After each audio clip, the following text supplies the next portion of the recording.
Welcome to Houston Sports Talk with your host, Robert Land.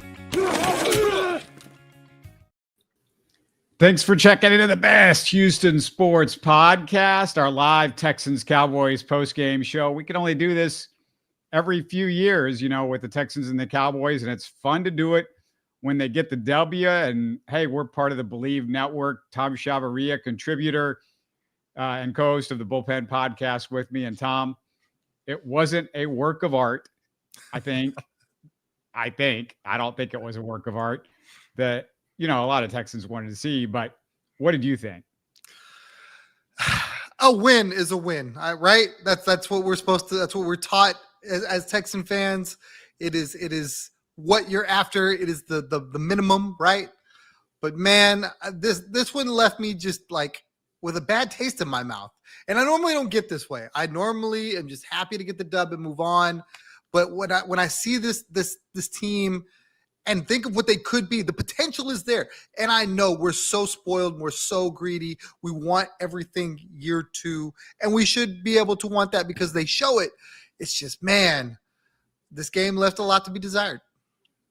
Offensively, you just get frustrated because there are these breakdowns, and we're going to get to some of these breakdowns. CJ Stroud, I don't know what you thought. I thought his process was better. The interception was terrible. That was still something that bothered me. It was just, these are interceptions we've seen the last 2 weeks specifically.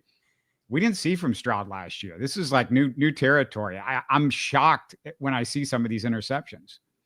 Yeah, I'm really wondering if last year was the exception and not the rule, and he's regressing a little bit to the mean. By no means is this meaning that he's having a regression. I just think that we were holding him to this incredibly high standard that we thought he could keep up this level of expert play, elite level, processing and just taking care of the football. And now we're seeing him, a little bit more human, and we're having to learn to deal with that. Yeah, well, we're in a program right now. It's I don't know if this is Alcoholics Anonymous for CJ Stroud or whatever, but yeah, that's what when you said that, that's what I thought of. But let's get to the fun stuff, and let's go through this game a little bit. But first, we got to tell you about MyBookie. It's brought to you by MyBookie, as we do every show right now, and get in on the fun during the heart of the NFL season, early NBA action as well. The holidays around the corner, so make a little extra spending money. Thanksgiving is coming, and that means Christmas is coming. So it's always nice to make a little money on MyBookie, which doubles your first deposit up to $1,000. That's a 100% deposit bonus. Look for the promo link and code in the description.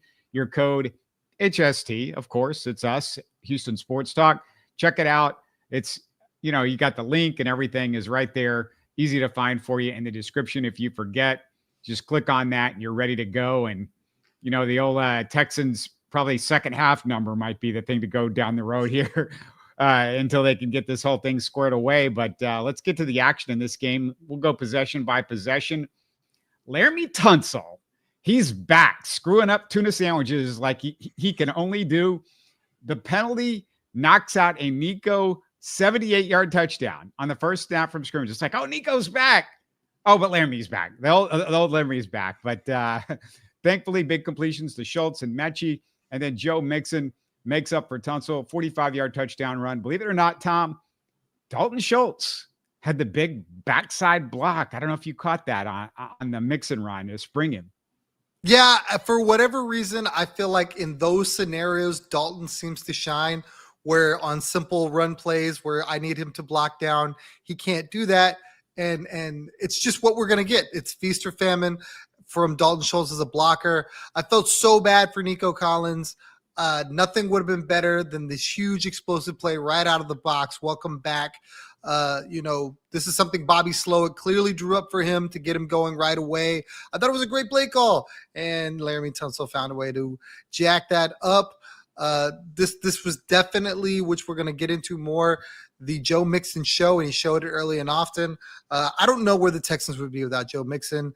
The guy is an animal. He's just so explosive, and then his energy, the entire team feeds off of him. I'm a huge Joe Mixon fan right now. Josh says, we back, baby. A much better second half with good play calling. Maybe not. We'll get to it. Feeling much better, Josh says now. And like the last 2 weeks are more learning opportunities. He feels like they've been learning opportunities. Still had some really bad O-line plays. A win's a win. Yeah, that's the old NFL saying. A win's a win, like just like Tom was saying right off the top. But let's go to the next possession. Texans D forces a quick 3-and-out. But the Cowboys faked the punt. Frank Ross, though, had his guys prepped. How about John Mechie doing it all these days? He was all over that one. But Scruggs gets beat badly for a sack on second down.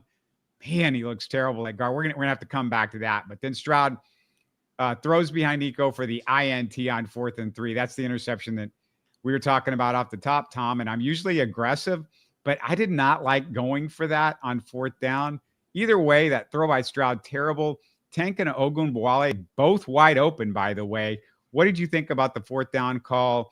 You know, I don't know. I just wanted to get the field goal and let's put some points on the board. And this team is not good enough right now to make 4th and 3s. Well, I didn't think that. I thought that they could make the 4th and 3. I just didn't understand it from the standpoint that it was so early in the game. You just take the points and move on. Like if you got like up against the half or you know something where it's like 4th and 1, you know, early third quarter, maybe you do it. Well, you had all the momentum there too. It's like if you kick the field goal, which you would assume Kymie's going to make, you're up 10-0. Once you miss on 4th down, I mean, yeah, if you make on 4th down, it's all gravy, but you still have to get the touchdown. But if you miss on 4th down, you just take away all the momentum that you just had. Right. And off the turnover, you're like rewarding them with a turnover back. I didn't love the call. I knew that this was going to be a talking point. I knew that there was going to be fans that are going to say, no, I love the aggression. We should have it all the time. And then there'll be other fans that are going to be like, well, you took 3 points off the board. So needless to say, I didn't think it was going to be the end of the game. And it turned out it did not decide anything. It was just an interesting call from that point. Yeah, get in the comments, by the way. We definitely want to hear from you as this one goes along. Somebody's got to be up. It's a Monday Night Football game. Come on, guys. Where are you at? Texans get a gift right back. Rush throws it right to Derek Stingley. You and I, Tom, could catch that one. So the Texans are in business again. 25-yard catch to Tank to the 21. D'Amico goes for it on 4th and 1. Mixon, nice job busting it outside, and then he finishes off the drive. But, Tom, you know, I will say I'm glad Nico didn't stop being aggressive on 4th down. I'd rather D'Amico goes with a more aggressive identity and just sticks with that. There's too often where I've just thought this year he's not aggressive enough. And this game he comes out and is very aggressive. I just, like you said, I don't like the helter-skelter. I don't think the team is good enough to turn on the switch, I guess. If you're going to do it. And then they'll be able to say, okay, we've been working towards this goal. When we're going to talk about a play later in the game where it's just like, it was so out of character and it really did. It looked forced. So the 4th and 1 there looked good. I thought that was a smart play. I think Joe Mixon is always good for a yard, and it worked out. Texans give it right back, though, thanks to Jeff Okudah. He gets roasted by Turpin. And Tom, I posted on X before the game. I'm not Nostradamus here, but I said I got no idea why anybody is excited about the Jeff Okudah experience. He's a first-round pick on his 3rd team in 3 years. This guy's a bust. He's a bust, man.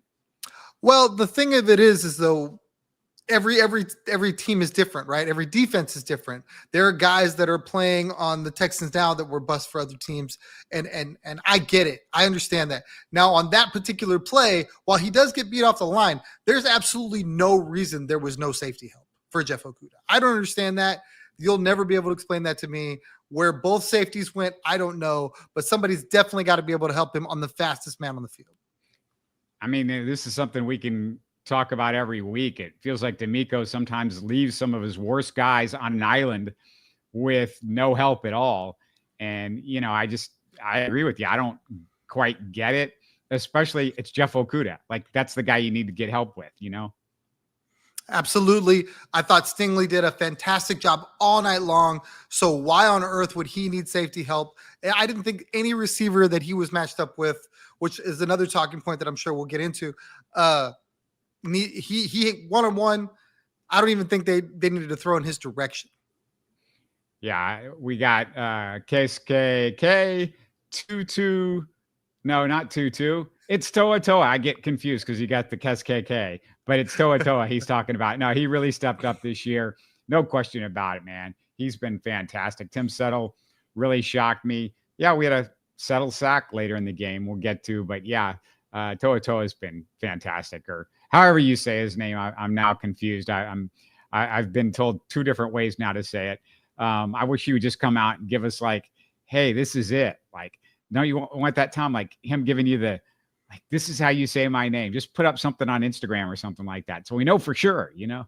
I feel like we missed an opportunity on like Sunday Night Football when they do the introductions. I feel like that would have been the spot where you would have known exactly how you say it. But I feel like he's Hawaiian, so it's got to be like Toa Toa. I just think, I don't know. Yeah. Let's go to Damian Pierce now, who badly mishandles the kickoff, giving the Texans horrible field position. Keep in mind, Steven Sims not active for this one. So Pierce was back there, but the Texans, they get out of the hole. And then for the second week in a row, big screen play, Joe Mixon works again. You know, I love the Joe Mixon screen. Give me more of that stuff. Cowboys flag makes it Texans in the red zone. Now, Tom, we know that this is the Texans in the red zone, and it's not good, but the Cowboys are terrible in the red zone. So I'm thinking, okay, this is the immovable force and the immovable object. Who's going to win this battle? Then Slowick on third down goes with that pitch play to Mixon that ends up in a fumble. Remember that one? He goes to that play, and it was ugly again. So they have to settle for a field goal. There's what bothered me so much about that play that you brought it up. There's nobody to block for it. It doesn't even look good when you look at it from like the reverse angle where you're seeing it from behind. Like, in what world is Joe Mixon supposed to beat three guys on the edge? Like, I can get it if you had him on an island, like he's on the outside and it's one-on-one, like all the wide receivers to the other side of the field. But the fact that they're there with him, you almost need guys to block that. And it just looks so bad. There's so many play calls that I watch with the Texans where I'll just question, what did they see that made them think, oh, this could work? And if they can check out or they can't because they're up against the clock all the time, the play clock is always down, and it just looks so rushed and forced. I'm out of excuses for Slowick. There's another play like near the goal line that I was really ticked off at. We're going to get to it, but man, he comes up with some lame stuff when you're close to the goal line. I just don't get it. It's like he's doing everything one way, and then he gets to the goal line and he's like, you know what? Let me just throw all the cards in the air and see what pops up in the playbook. You know, let's try something that we never, ever, ever tried before, and it never works. But the Cowboys next drive into field goal range, Danico Autry bats down the third down pass, forcing a field goal. Man, he's been good since he's been back. Texans' next possession ends in a midfield punt after a third down screen to Nico. The Cowboys put together a nice drive right here, but miss a 40-yard field goal. And this is the way it's gone for the Cowboys this year, Tom. Texans get a lucky break because that kicker, we're going to see it later in the game, he's pretty good. He doesn't miss that stuff usually. That was his first miss at Cowboys Stadium. He had to slip in order to miss, and he still hit the post. Brett Aubrey is an absolute weapon for them. And, yeah, that's their season in a nutshell. Yeah, no, it sums it up. And there was just a lot of stuff from the Cowboys. It's like, oh, yeah, this is why they're so bad. I mean, I didn't have to watch a bunch of their games earlier in this season. I kind of got a chance to see it up close and personal. Hey, let's before we close it out, let me remind everybody, if you're new to Houston Sports Talk, we go live after every Texans game, so make us a part of your routine. And then share your thoughts on YouTube because we want to hear from you. Click the like button to support the show. Just real simple. That's all we need. Click like. Real easy. If you haven't done so, subscribe on YouTube and listen on the go by subscribing on your favorite podcast app. Don't forget, we're up audio version as well. So if you miss it for some reason, if you're going to bed early, like maybe you are tonight, you know, it's always available for the audio version. For those of you that are, you know, seeing this like recorded later, you can always check that. All right, back to the action. Texans go 3 and out on their last possession of the half. On third down, Scruggs and Patterson fouled up a stunt. Patterson blocked nobody. Aikman blamed it on Scruggs, Tom, but whatever happened in this play, this has become just classic Texans this year. This is who they are, man. We are the bad news bears. We are the Three Stooges of offensive line. I don't know why it's the same. It's not the same two guys, but it's the same two positions. The left guard to center, whatever their responsibilities, it's like they're speaking two different languages and they're constantly getting crossed up, and it's constantly leading to CJ running for his life. And I don't know what they got to do, but they have to figure that out because the level of competition does not get easier going forward.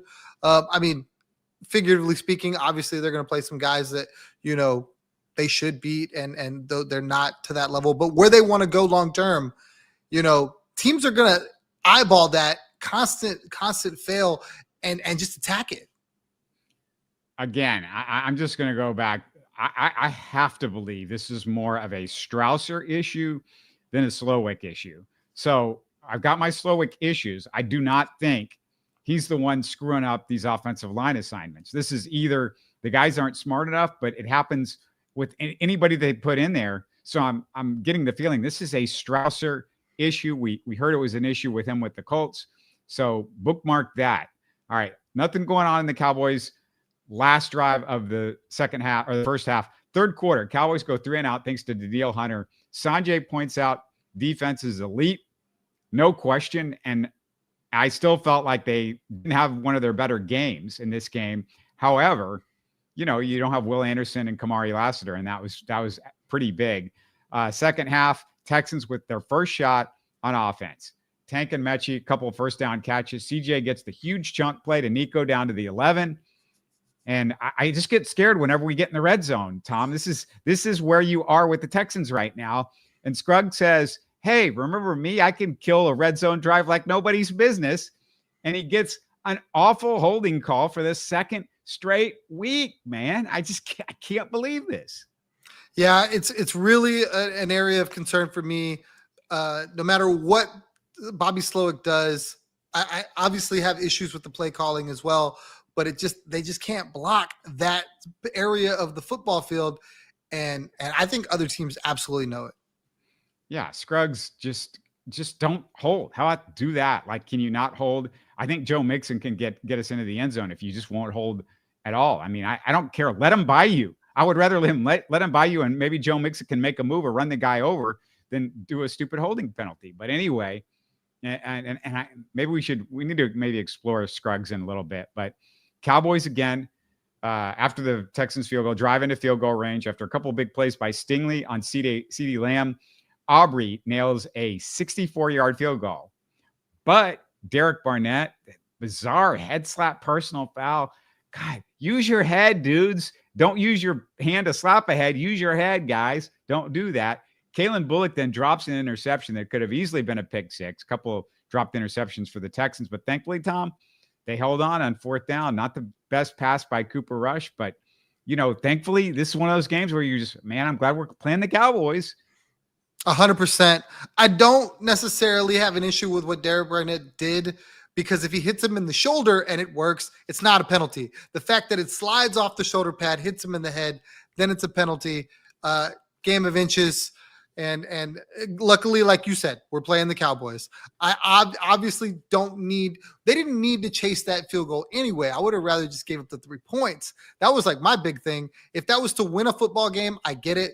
The middle of the game where you're in control, you didn't need to do it. You were giving the Cowboys momentum. So boneheaded on that aspect. But it worked out. There's a quick question. I would be interested in your thoughts on this, Tom. Would you re-sign Stephon Diggs? And I will point out that, a leg injury with a guy over 30 that might not be able to play the first half of the season and might not ever be the same guy next year, that's a little chancy unless you're getting a big old discount from him, unless he's giving you like, hey, I'll sign for $2 million or something like that. I don't know if it's worth it. To me, with the emergence of John Mechie, I think he's really shined the last couple of weeks. I feel like they're similar players. They have similar builds. They do a lot of the same things.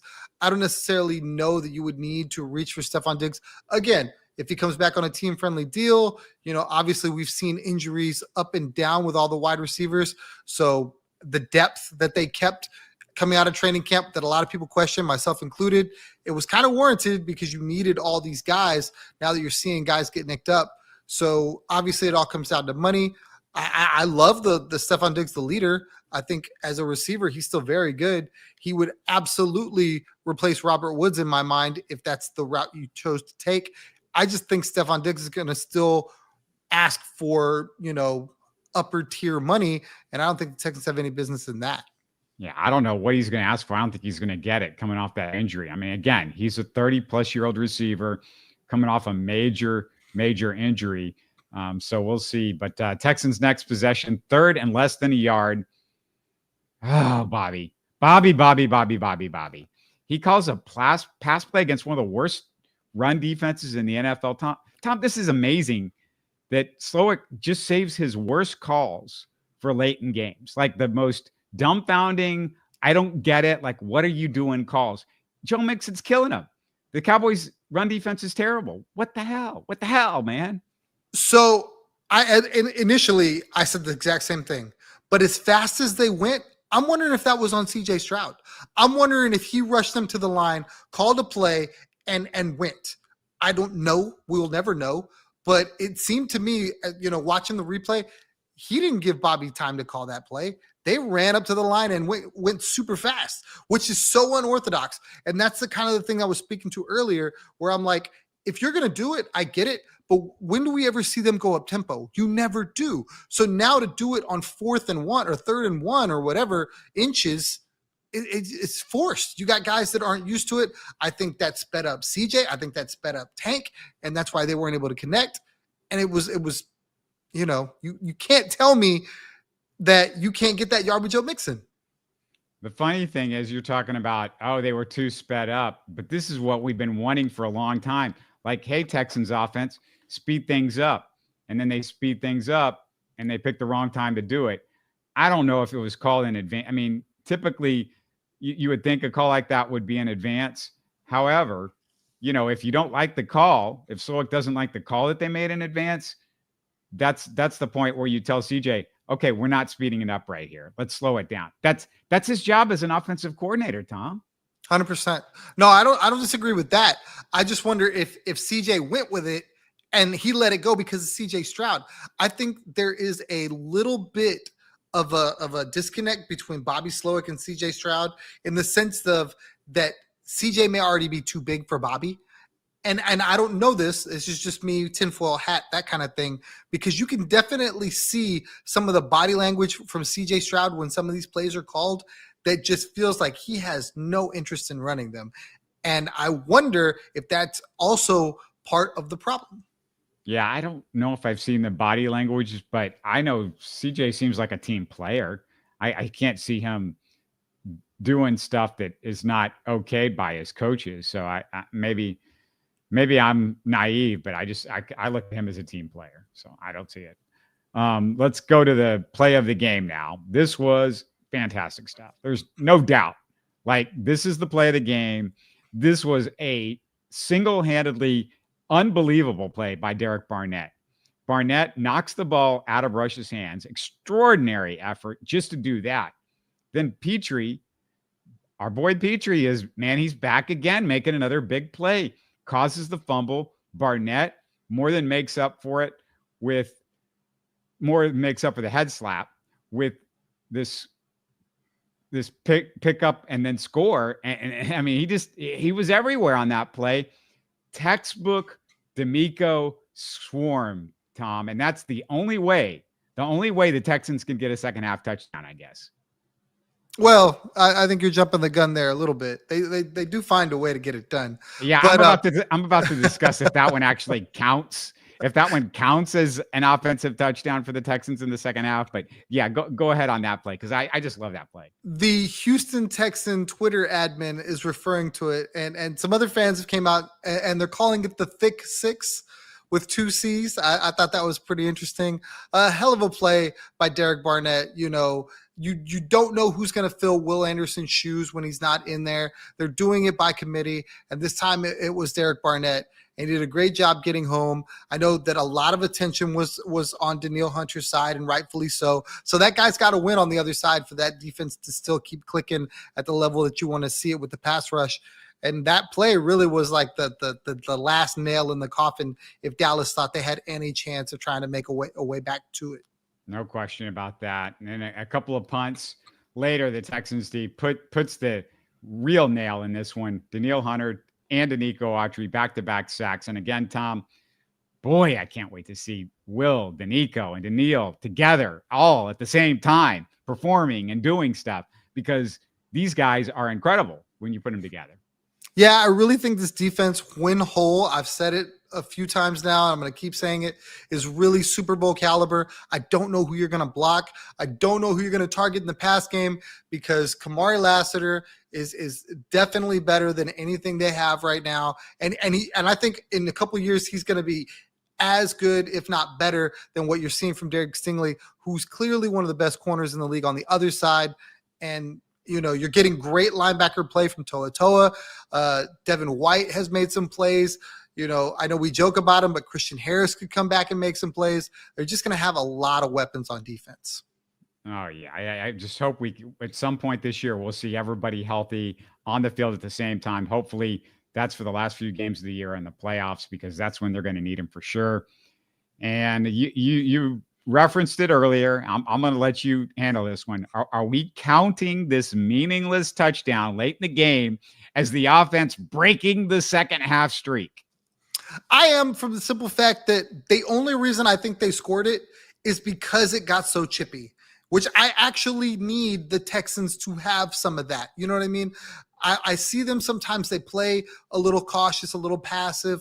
Hey, let's play not to lose, as a lot of people like to say. And I think that the only reason they got this touchdown was because Dallas started coming at him. Micah Parsons was throwing around Robert Woods. You got some of the linemen getting, hands to the face, stuff like that. And then they just felt like, okay, we're going to stick this touchdown to you to make this score uglier than it needed to be. And for me, if that's what it takes to get this offense rolling, if it takes something like that to get them to have a little edge, I'm here for it. Yeah, at this point, I'm just basically like, hey, Joe Mixon, why don't you go start a fight with somebody on the other team and get this offensive line engaged in the fight? Say, hey, guys, I need you. And maybe this offensive lineman that we've got, maybe if they showed some fight, it might help them out. Like maybe this gets them riled up or something like that. I don't know. Yeah, I agree, because that touchdown was definitely a byproduct of that. I think they really pushed for it, where I think they were going to be content with kicking a field goal. All right. Usually this is where I go, who's your Texans MVP? We don't have to discuss this, do we, Tom? It's Joe. It's Joe. He's incredible. 109 yards, 3 touchdowns, right? It is Joe. It is Joe. But I don't think he went unopposed. I don't think it was that simple.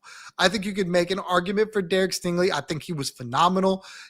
Anytime he was matched up with CeeDee Lamb, it was absolutely advantage Derek Stingley, to the point where you had an offensive pass interference on a play that he probably intercepts. He ran a couple of routes for CeeDee Lamb. I mean, this is a game he could have legitimately had 3 picks. I get the we're not even talking about it. I agree, but I gotta give some love to Derek Stingley, man. He played a hell of a game. Yeah, no question about it. Nico and Tank both had 4 catches, 54 yards. Nico should have had about 70 more yards, Laramie Tunsil, but he did not. Stroud was 23 of 34, 257 yards, no touchdowns, 1 interception. And I'm going to throw this at you one more time. Like CJ Stroud, I liked it because he was throwing quicker. I think he was getting the ball quicker. I liked what he was doing. Basically, it looked like his plan was a little bit better. He was more decisive. I saw that for the most part. He was getting rid of the ball quicker. he understood where the pass rush was coming from. I didn't feel like there was these ones where he held on to the ball too long and took a sack. So there was a lot of good stuff from CJ Stroud in this game. Bobby Slowick, still not happy with Strausser, but CJ Stroud, I think it's helpful when he's a little bit better like he was in this game. Yeah, the one thing I wanted to note that it kind of makes me kind of withhold judgment on the whole, how do I grade CJ Stroud? I really felt like Nico Collins was on a bit of a pitch count. You did not see him throughout the game to the level I think you'll see him later on down the line. Sure. I think with the way the division is going and how they're trying to really manage health, I think that's okay. So while the offense looks a little disjointed at times because you've got Xavier Hutchinson out there instead of Nico Collins, who clearly, there's a different level of respect amongst DBs. I don't have an issue with the way CJ played. I think we're starting to see, when Nico's there, the big plays are there again. And hopefully we're talking about an offense that's clicking 2 or 3 games down the road because they've got some games where I think they've had a chance to really find their stride. All right. Now there's a question I got for you. What do you do with Juice Scruggs? I mean, he looked bad multiple times in the game. He has not looked good at left guard. Is Jared Patterson better at center than he is? Maybe. The offensive line looks better. I think a lot of that is just no Kenyon Green. But what do you do with the left guard position? Because I am at a loss. Blake Fisher was out of this game with a concussion. Is he an option? I don't know. I'm starting to wonder if this is a Strausser thing because everything was about Kenyon Green, and I understood it. You could see it. On tape, it looked very bad. He comes out, Scruggs goes in. Scruggs wasn't bad at center. I thought he was amicable at center. He moves to left guard, and now he looks like Kenyon Green 2.0. And I don't know what happened. Like, all of a sudden, he's forgotten how to block. He doesn't know where to go. He looks lost. And now I wonder, is the blame in the right spot? Like, are these guys that bad all of a sudden? I mean, they gave up 12 sacks over the last 2 games coming into this one, and which was the most in any 2-game span of CJ's career. And Kenyon Green was only 1/4 of that. So what does that mean? For me, I'm starting to wonder if they needed to just overhaul this entire offensive line coaching staff and go find somebody. Yeah, here's my take. I think Strausser, like I said, is an issue. But I think Scruggs is not a left guard. And now that you've moved Patterson over to center, you have to decide who's better, who are we going to go with at center, and then what are your options at left guard? Obviously, it's down to who's on the roster unless you're going to pick somebody up. I mean, I heard Jeremy Branham say Nate Davis, Jeremy Branham with 97.5. Come on, Nate Davis, that guy is he got left by the wayside for the Chicago. That offensive line is awful. We saw that offensive line.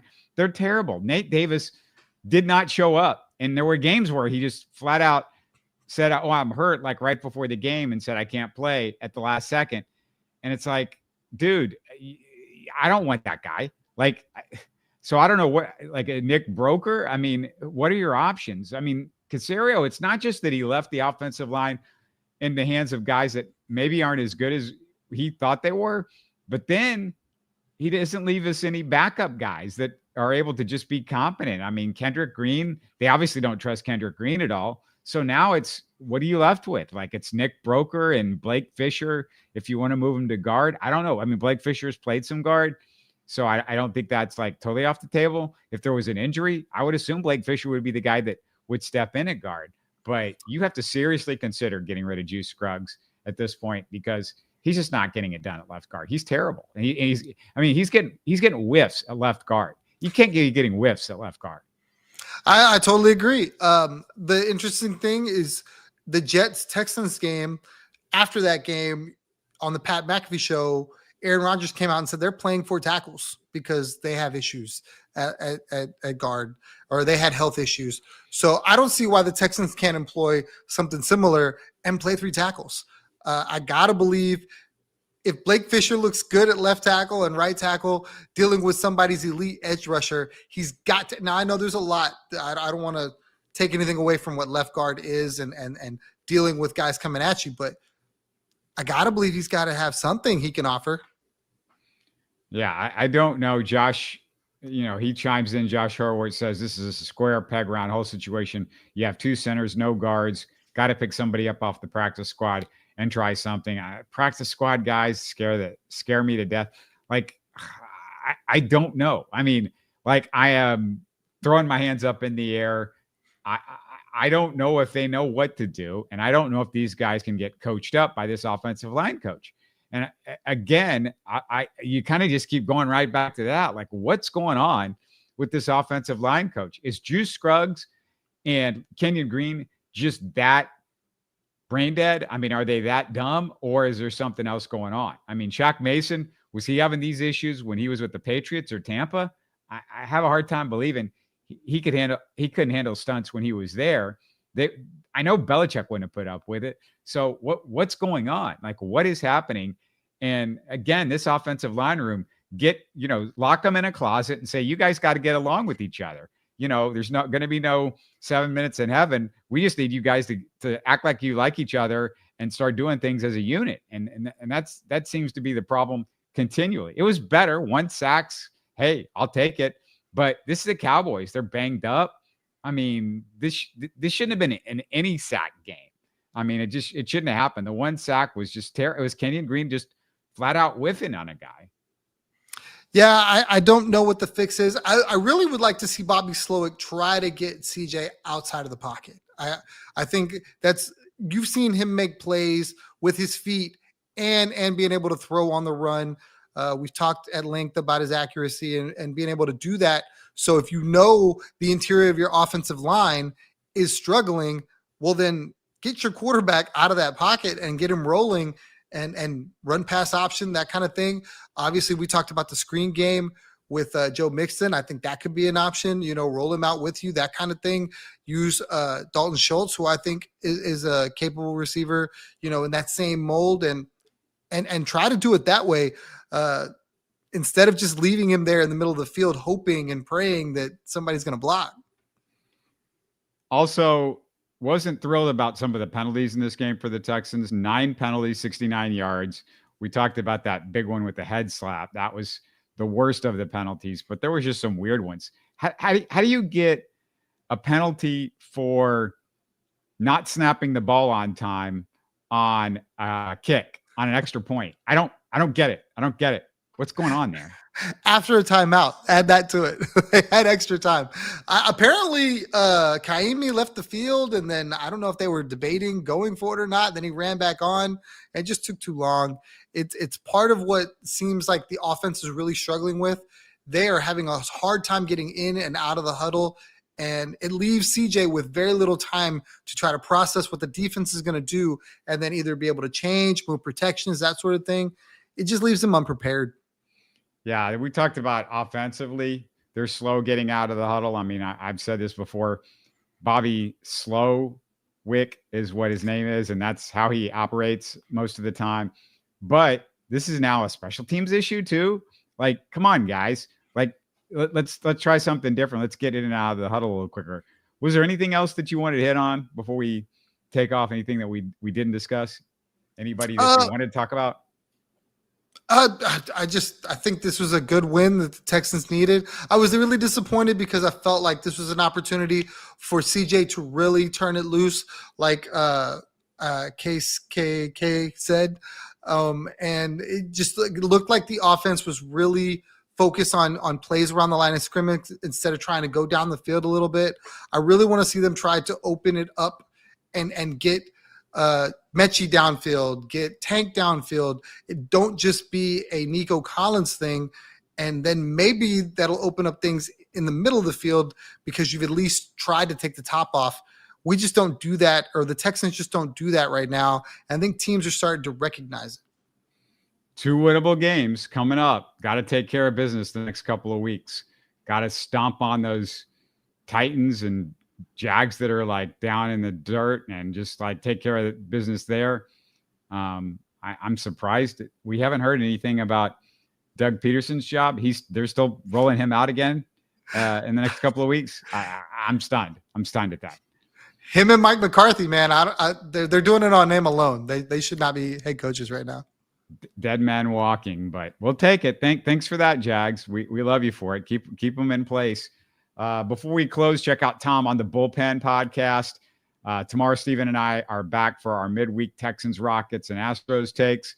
Thanks again to our new sponsor, MyBookie. Don't forget, they're going to double your first deposit up to $1,000. Look for the link and the promo code in the show description. Thanks so much for doing this with me, Tom. Good to catch up with you.